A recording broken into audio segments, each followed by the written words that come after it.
My husband drained our shared accounts to fund his mistress, convinced I'd be penniless when the divorce hit. "You'll get nothing," he sneered from across the lawyer's desk. That's when I smiled.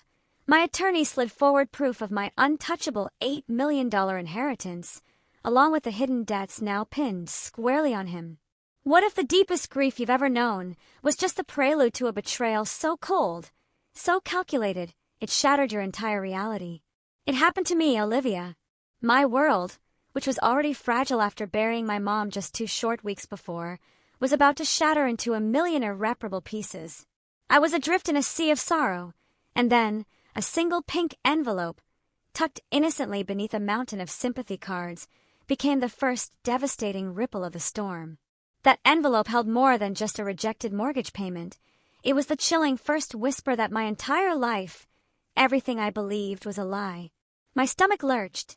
My mom, Louisa, had only just left us, and I was still numb with that grief when I found the notice. Impossible. We had money. We always had money. "Ethan!" I called out, my voice thin and reedy, but the house just swallowed my cry, echoing with a profound and unsettling silence.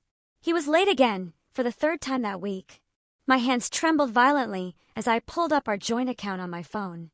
What I saw made my blood run cold, draining all the warmth from my body. From over $50,000 in savings, we were down to a horrifying $800 and change. Just gone. I started scrolling, and each transaction felt like a brutal punch to the gut. Hotel charges, first-class flights, a shocking $12,000 transfer to an account I didn't even recognize. My breath hitched, caught somewhere between my throat and my pounding heart. Then, the front door clicked open. "Hey, babe," Ethan said, loosening his tie, a faint, unfamiliar scent of expensive cologne clinging to him. It definitely wasn't his usual brand, but I barely registered it. My focus was on the crumpled pink notice clutched in my hand. "Care to explain this?" I demanded, holding it up like a damning piece of evidence. He just shrugged, a casual, dismissive gesture that stoked the fire building inside me. "Must be a bank error. I'll handle it tomorrow." But then I asked about the empty savings account. That's when it shifted. Just a subtle tightening around his eyes. A flicker of something I couldn't quite place. Coldness, maybe. Calculation. He tried to soothe me. "You shouldn't worry about finances right now, Olivia. You're grieving. Let me handle everything." I bit back the urge to scream, to lash out. "Don't do that," I said instead, my voice dangerously low, almost a growl. "Don't use Mom's death to dodge my questions." He tried the dismissive, patronizing tone he perfected lately. "Olivia, come on. You're emotional. It's been a rough few weeks. Stop. Just stop." My voice cracked with a mixture of pain and building rage. I pulled up the transaction history again, shoving the phone under his nose. "What's this hotel charge from last Thursday?" "Business meeting in Miami." "You told me you were in Chicago." He sighed, running a hand through his hair, feigning exasperation. "Look, some investments didn't pan out. The market's been volatile.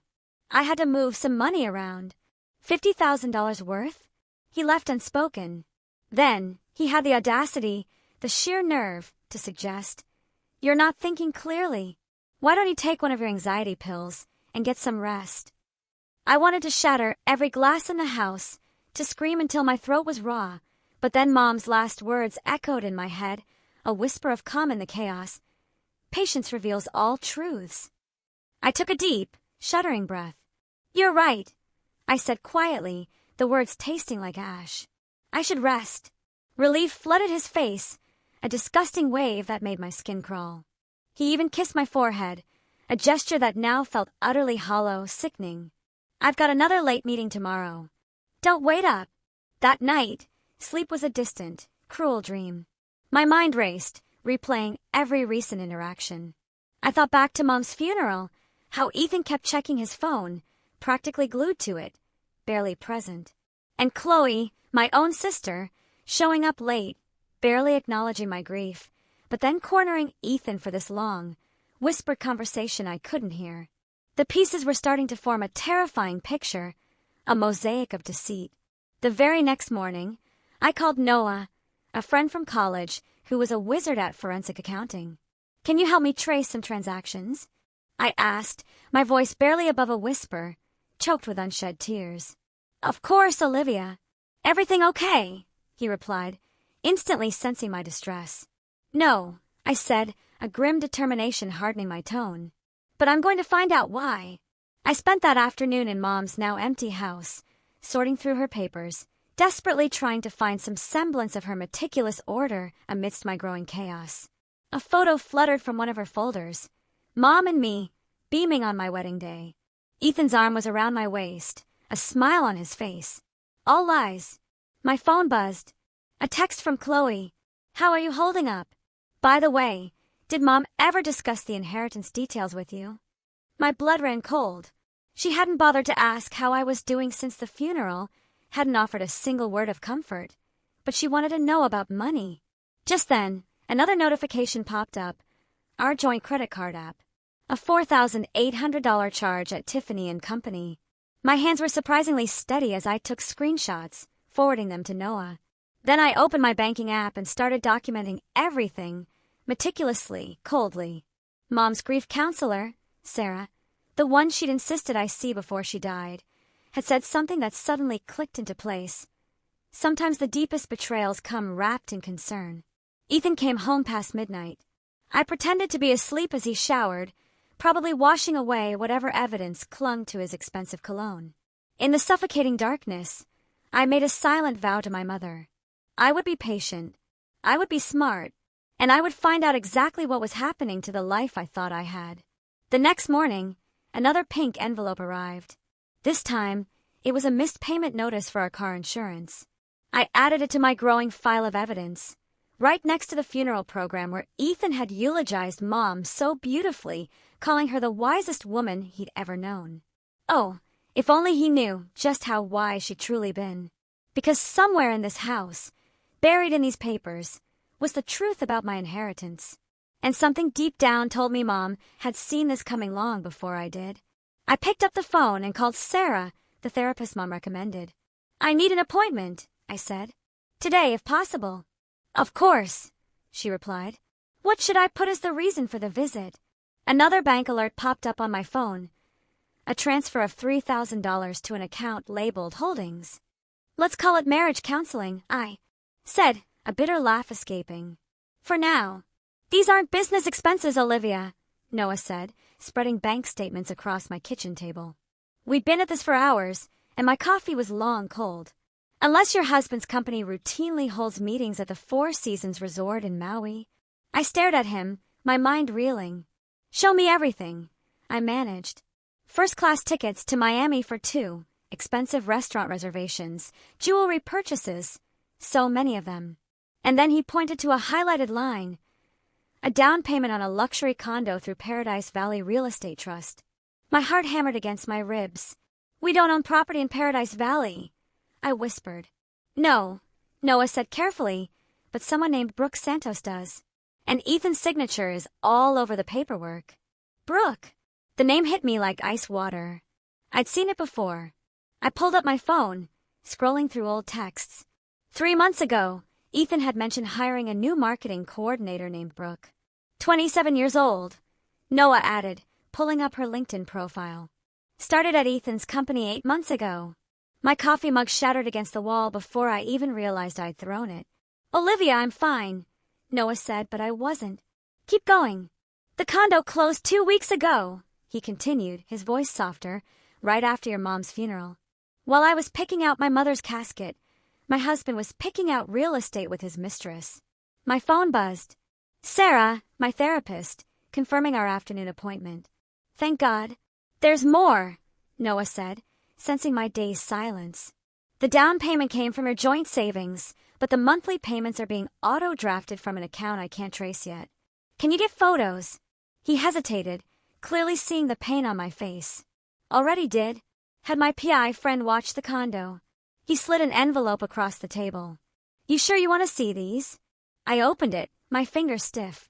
Ethan and a young woman with long dark hair, Brooke, entering the Paradise Valley condo. Him carrying takeout bags. Her laughing. Another shot. Them on the balcony, his arms around her waist, the same way he used to hold me. The final photo, Them kissing in the parking lot next to his car, the same car I'd helped him pick out last year. When were these taken? I whispered, my voice barely audible. Yesterday. During his late meeting. My phone buzzed again. Ethan, working late again. Del, wait up. Love you. I showed Noah the text. He swore under his breath. There's one more thing, he said, his expression grim. Your sister, Chloe. She called Ethan's office multiple times before your mother died, always asking for him directly. The pieces clicked sickeningly into place. Chloe's sudden, predatory interest in the inheritance. Her private conversation with Ethan at the funeral. The betrayal felt like a physical weight, pressing down on my chest. I need to go, I said, gathering the photos, my mind reeling. I have therapy. Sarah's office was exactly as Mom described it. Calm, peaceful. Everything I wasn't feeling. Tell me what's happening, Sarah said gently after I sat down. I placed the photos on her coffee table, the damning evidence spread out between us. My husband is sleeping with his marketing coordinator and spending my money to keep her in luxury, I said, my voice flat. How did you discover this? She asked. Bounced mortgage payments, empty accounts. Then I started digging. I laughed bitterly. Mom always said I was too trusting. Guess she was right. Your mother meant a lot to you, Sarah observed. She was brilliant, successful. Built her own empire after Dad left. I wiped my eyes. She tried warning me about Ethan last year. Said he asked too many questions about her estate. And how did you respond? Sarah prompted. I defended him. My voice cracked. Said he was just being thorough.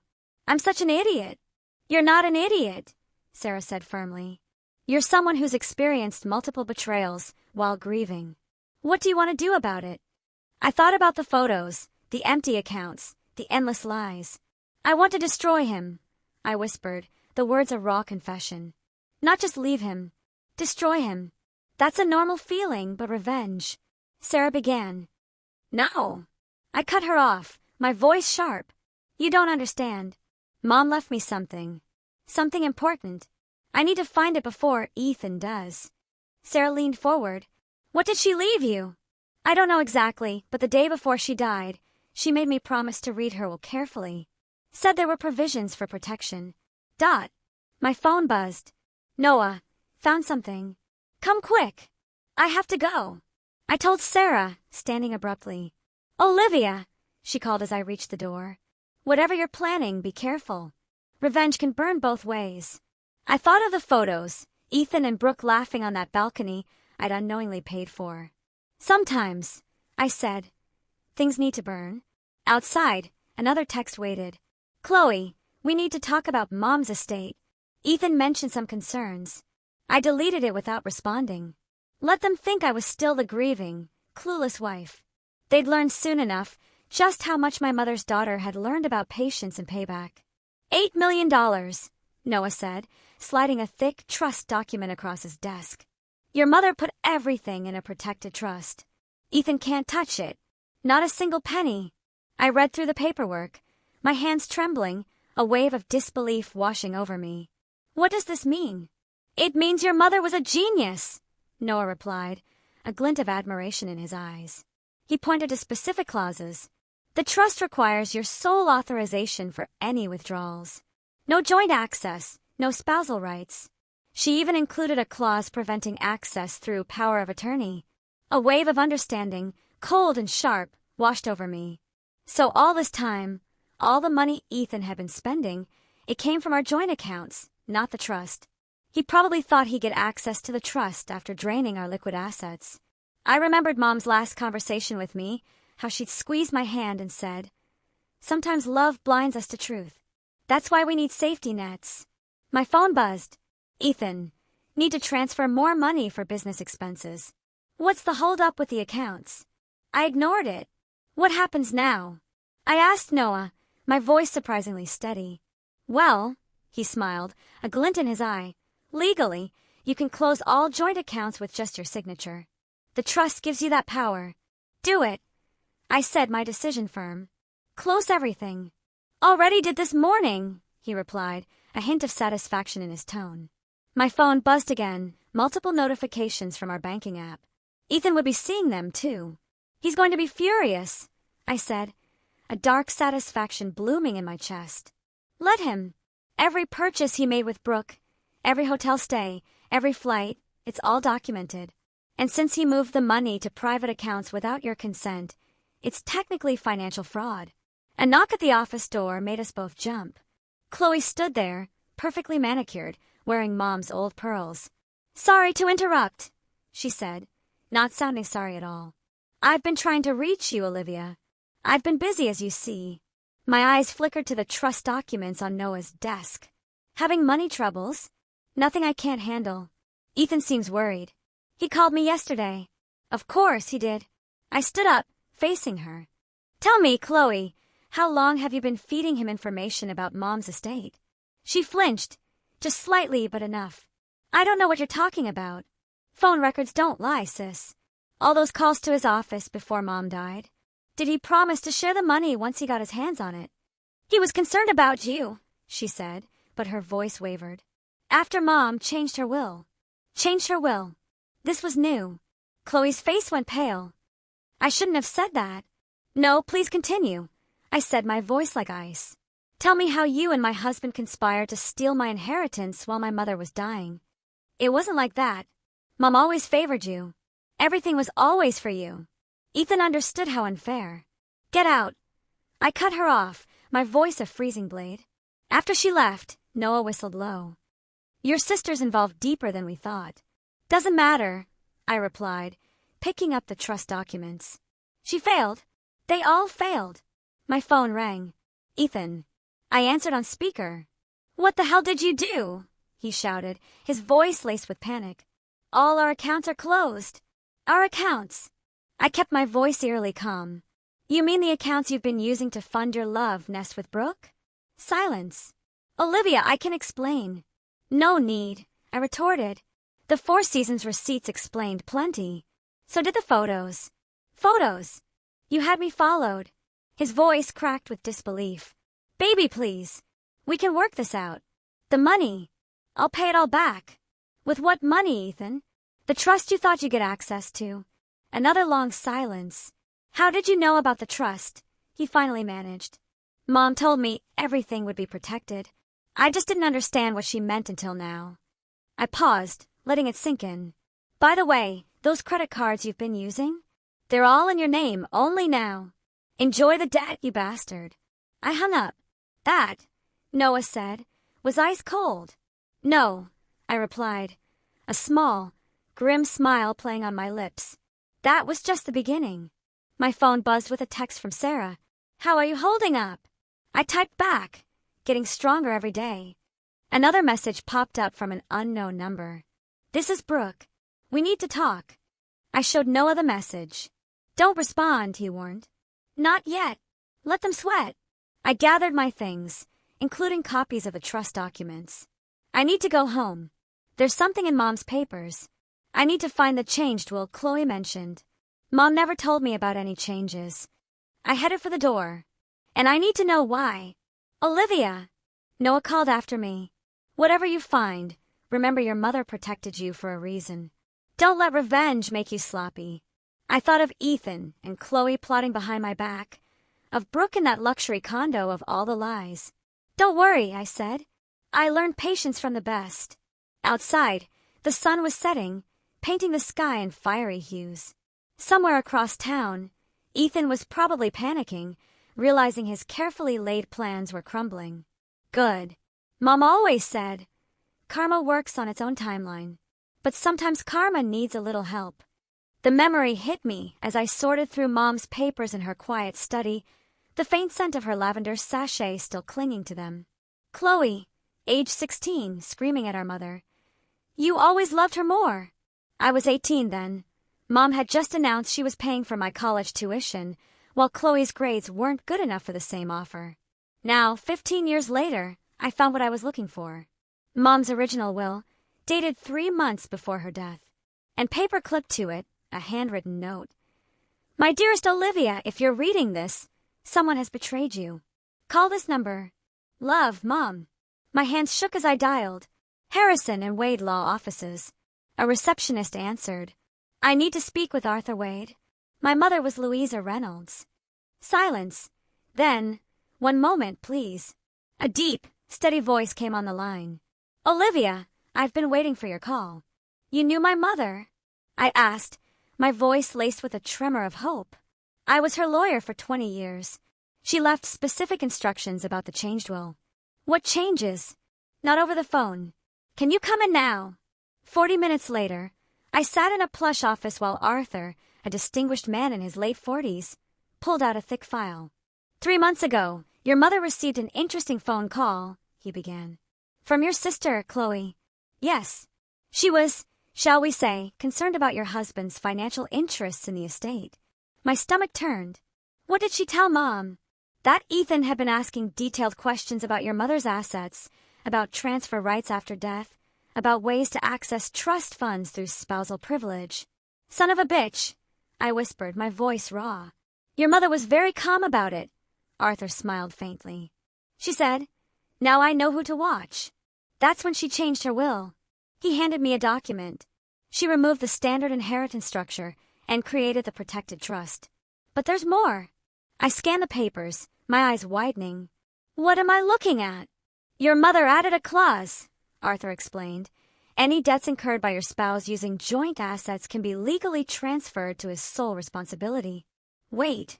I sat up straighter, my mind racing. "You mean all those charges Ethan made? The hotels, the condo, the gifts for his mistress? They're his debt now. Only his." A laugh bubbled up from my chest, half joy, half disbelief. "There's something else," Arthur continued, pushing a folder across the desk. "Your sister's call wasn't the only warning sign. We traced a series of emails between Ethan and Chloe dating back 6 months before your mother's death. Inside were printed emails, dozens of them. 'I can get half the trust fund if we play this right,' Ethan had written. 'Just keep feeding me information about your mother's estate plans.' Chloe's response, 'What's in it for me? 20%. Once I have control, I'll make sure you get what you deserve.' My vision blurred with tears. Tears of rage, of grief, of profound vindication. "Mom knew," I whispered, a choke sob escaping. "She knew. And she protected me anyway." "She did more than that," Arthur said, his voice gentle. "She left you a weapon." My phone buzzed. "Ethan again.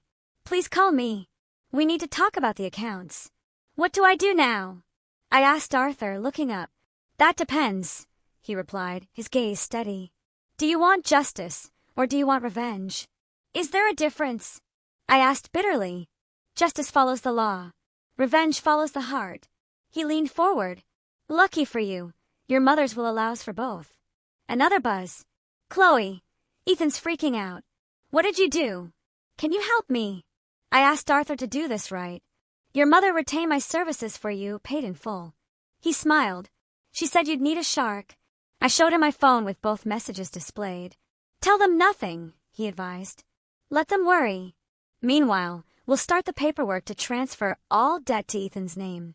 And Chloe, the emails prove conspiracy to commit financial fraud. She's not as protected as she thinks." I stood to leave, feeling stronger than I had in weeks, a renewed sense of purpose coursing through me. "Olivia," Arthur called after me. "Your mother said something else. She said, 'Tell her to remember the garden where Mom taught me to pull weeds. You have to get the roots,' she'd said. 'Otherwise, they just grow back stronger.'" "I understand," I told Arthur, a new fire in my eyes. "When can we start?" "We already have," he said, a satisfied smirk on his face. "I followed the first motion this morning." Outside, the sun was shining, a stark contrast to the darkness that had enveloped me. My phone buzzed again. "Brooke, your husband isn't who you think he is." I actually laughed out loud. No, Ethan wasn't who I thought he was, but then again, neither was I. "Time to do some weeding," I whispered, heading to my next therapy appointment. I had a lot to tell Sarah about karma, justice, and the crucial difference between revenge and righteousness. Mom always said, "Every garden needs pruning sometimes." Ethan and Chloe were about to learn exactly what that meant. "All assets have been frozen," Arthur announced, sliding a court order across his desk. "And every debt Ethan incurred has been legally transferred to his name only." "How bad is it?" I asked, a grim sense of satisfaction settling in. The condo down payment? His debt. The credit card charges? His debt. The luxury car lease for Brooke? His debt. Arthur's smile was predatory. Roughly $428,000 in total. My phone lit up. Ethan calling again. You should answer it, Arthur suggested. On speaker. I pressed the green button. What the hell is happening? Ethan's voice cracked, raw with panic. The bank just called. They're foreclosing on the condo. Really? I said, my voice sweet, dripping with venom. The one you bought for Brooke? Olivia, please. I can explain everything. Like you explained the empty accounts, the bounced mortgage payments, the jewelry receipts. I made some mistakes, he pleaded, his voice cracking. But this is cruel. You're destroying my life. No, Ethan.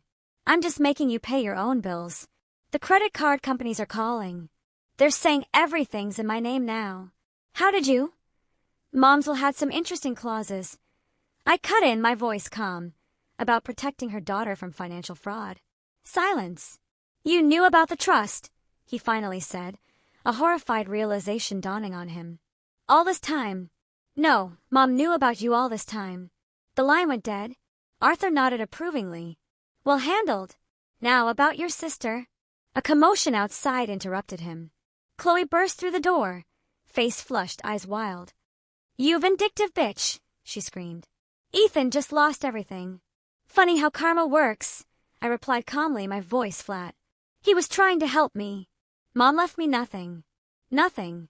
He promised to share the money once he stole it from me. I stood up, confronting her. Those emails between you two were pretty clear about the plan. She paled. What emails? The ones where you agreed to help Ethan steal my inheritance for 20%. Tell me, what's 20% of zero? Miss Reynolds, Arthur interrupted smoothly, stepping between us. You're not authorized to be here. And given the evidence of conspiracy to commit fraud, I suggest you leave before we contact the authorities. Chloe's hands trembled. You can't prove anything. Actually, I pulled out my phone, playing a recording. Her own voice filled the room. Just keep feeding me information about your mother's estate plans. You recorded our calls, she whispered aghast. No, Mom did. Right after you warned her about Ethan's questions. I smiled. She didn't just change her will that day. She started gathering evidence. Chloe stumbled backward. This isn't fair. You always got everything. I got what I earned. I snapped. While you were partying through college, I was helping Mom build her business. While you were demanding handouts, I was learning from her. Ladies, Arthur warned, let's keep this professional. My phone buzzed. Brooke again, we need to meet. There's something you should know. I showed Arthur the message. Set it up, he advised, but in public. And wear this. He handed me a small recording device. Chloe was still standing there, shell-shocked. What happens now? Now, I said, gathering my things. Now you get to watch everything fall apart, just like you and Ethan planned for me. I'll tell everyone what you did, she threatened. How you ruined him. Go ahead.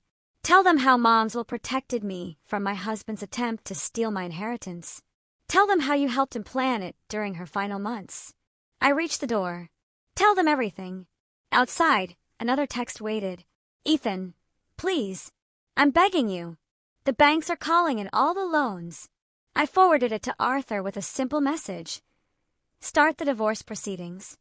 My next stop was Sarah's office. She listened quietly as I explained everything. How do you feel? She asked when I finished. Powerful, I admitted, but also tired. Revenge takes energy, she noted. Are you ready for what comes next? You mean meeting Brooke? I mean living with the consequences of all of it. I thought about Mom's last lesson, about gardens and weeds and patience. I'm not doing this for revenge anymore, I said, my voice calm, resolute. I'm doing it for truth. My phone lit up. A message from Noah. Just trace the money trail. You need to see this. Brooke isn't who we thought. Then another text from Brooke herself. Starbucks tomorrow, 2 p.m. There's something about Ethan you need to know. I showed Sarah the messages. Be careful, she warned. Sometimes the truth is more complicated than we expect. I know, I said, touching the recording device in my pocket. But Mom always said knowledge is power, and tomorrow I'd find out just how powerful the truth could be. Brooke was already waiting when I arrived at Starbucks, stirring her drink with perfectly manicured nails. She looked younger in person than in the surveillance photos, barely pushing 30. "Thanks for meeting me," she said as I sat down. "Let's skip the pleasantries." I placed my phone on the table, recording app running. "You wanted to talk, so talk." She smiled, not the guilty smile I expected, but something sharper. "You think you know what's happening here, don't you? I know my husband drained our accounts to keep you in luxury." "Your husband?" She laughed, a dry, cynical sound. "Is an idiot. And you're not the first wife he's tried to rob." That hit me like a slap. "What? Ethan was married before." "Did he tell you that?" She raised an eyebrow. "To a woman in Florida. Left her bankrupt, too." I gripped my coffee cup tighter. "You're lying." Brooke pulled out her phone, pulling up documents. Laura Stevens, married to Ethan Clayton for 14 months in 2018. He cleaned out their joint accounts, claimed business investments gone wrong, then disappeared. "How do you know this?" I asked, my head spinning. "Because I'm not really a marketing coordinator." She leaned forward, her eyes bright and intense. "I work for an insurance fraud investigation unit. Ethan's been on our radar for years." "You're investigating him?" "We track people who marry into money, drain accounts, then vanish. Ethan's done it twice before you." She showed me more documents. The condo, the gifts, all evidence. We needed him to establish a pattern. "So, you're not sleeping with him?" She grimaced. "God, no. But I needed him to think I was the perfect mark. Young, naive, ready to help him hide assets." I sat back, processing this new, staggering revelation. "Does he know that I'm investigating him?" "No. He thinks I'm helping him set up offshore accounts for your mother's money." She smiled again, a cold, calculating grin. "He has no idea those accounts are monitored by federal agents." My phone buzzed. "Noah, Deacon found something about Amber. Call ASAP." I texted back. "Already figured it out." "Here's the thing," Brooke continued. "We have enough to arrest him for fraud, but with your help, we could make sure he never does this to anyone else." "What do you need?" "Keep playing along. Let him think his plan is working. When he tries to transfer the trust money." "He can't access the trust," I interrupted. "Mom made sure of that." "We know, but he doesn't. And when he tries, when he submits those forged documents he's been working on." My breath caught. "Forged documents?" "Your sister's been helping him create fake trust transfer papers. They're pretty good forgeries, too." Brooke pulled out more photos. Ethan and Chloe in her office bent over papers. My blood boiled. "What's the plan?" I asked, my voice barely a whisper. "Let him file the papers. The moment he does, we can add forgery and attempted trust fraud to the charges." She handed me a card. "My real contact information. The investigation team will need your cooperation." My phone buzzed again. "Ethan, I found a way to fix everything. Meeting with the bank tomorrow. Please don't do anything rash." I showed Brooke the message. "Perfect timing," she said. "He's going to try using the forged documents tomorrow." "And Chloe?" I asked, a bitter taste in my mouth. "She'll be charged as an accomplice unless..." Brooke paused. "Unless you want to give her a chance to flip on Ethan first." I thought about my sister's betrayal, her petty jealousy, her greedy opportunism. "No," I said firmly. "Let her learn the hard way." "You're sure?" "She's still your sister." She stopped being my sister the moment she helped plan this during our mother's final months. Brooke nodded. "Fair enough. Oh, and Olivia, I'm sorry about your mom. She seemed like an amazing woman." "She was," I said, standing up. "She taught me to always look for the truth, even when it hurts." "One more thing," Brooke called as I turned to leave. "Ethan's planning to run. He bought plane tickets to the Cayman Islands for next week." "Let me guess. First class." "Of course. Using your credit card." I smiled. "Except it's his credit card now, and it's about to be declined." Outside, I called Arthur. "Did you meet with Brooke?" he asked. "Yes. And we need to move fast. Ethan's making his play tomorrow." "The forged documents." "You knew. We've been working with the fraud unit for weeks. Your mother contacted them before she died. Of course she did. Mom always played the long game. I had one more call to make, to Sarah. How did it go? She asked. Better than expected. Turns out Mom wasn't just protecting me from a thief. She was helping catch one. And how does that make you feel? I watched another text from Ethan pop up. Baby, please. I love you. Let me make this right. Like my mother's daughter, I replied, ready to finish what she started. Tomorrow, Ethan would learn the true cost of underestimating not just one, but 3 women. My mother, who saw him coming, Brooke, who tracked him down, and me, who would make sure he never did this again. The courthouse hallway felt colder than I remembered. Ethan sat on a bench outside the courtroom, head in his hands, his expensive suit now wrinkled and pathetic. Chloe paced nearby, shooting nervous glances at the federal agent standing by the door. Ready? Arthur asked, touching my arm. More than ready. We enter courtroom, B. Ethan's lawyer was setting up his documents, the forged ones, though he didn't know that yet. All rise, the bailiff called. Judge Martinez took her seat, reviewing the papers before her. This is regarding the Reynolds trust dispute and divorce proceedings. Yes, Your Honor, Ethan's lawyer stepped forward. We have documentation proving my client's right to access the trust funds as a marital asset. Objection. Arthur stood, his voice ringing through the room. Your Honor, before we proceed, we have evidence that those documents are forgeries. Whispers erupted. Ethan's face went white. That's a serious accusation, Judge Martinez warned. We have federal agents present who can verify the forgery charges. Arthur gestured to Brooke, who stood, her official badge displayed, along with evidence of a pattern of similar financial fraud in other states. Ethan jumped up. This is ridiculous. Olivia, tell them. Sit down, Mr. Clayton, the judge ordered. Miss Reynolds, do you wish to make a statement? I stood, my voice steady, betraying none of the turmoil inside. Yes, Your Honor. Those documents were forged by my husband and sister in an attempt to steal my inheritance. We have surveillance photos, email evidence, and testimony from federal investigators proving this conspiracy. Chloe gasped. Ethan's lawyer frantically flipped through his papers.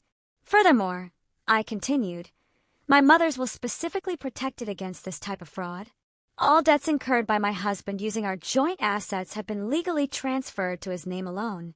Your Honor, Ethan's lawyer interrupted, we weren't aware of any federal investigation because your client was the target. Brooke stepped forward, presenting her credentials. Mr. Clayton has a history of marrying wealthy women, attempting to seize their assets, then disappearing. We've been tracking him for months. Judge Martinez examined the evidence files. Mr. Clayton, do you have anything to say about these allegations? Ethan stood, straightening his tie, a pathetic attempt at dignity. Your Honor, this is all a misunderstanding. My wife is emotional after her mother's death. The death you discussed with my sister while planning to steal my inheritance. I cut in, unable to stop myself. The death that you saw as an opportunity. Miss Reynolds, the judge warned, but I could see a flicker of approval in her eyes. Your Honor, Arthur spoke up.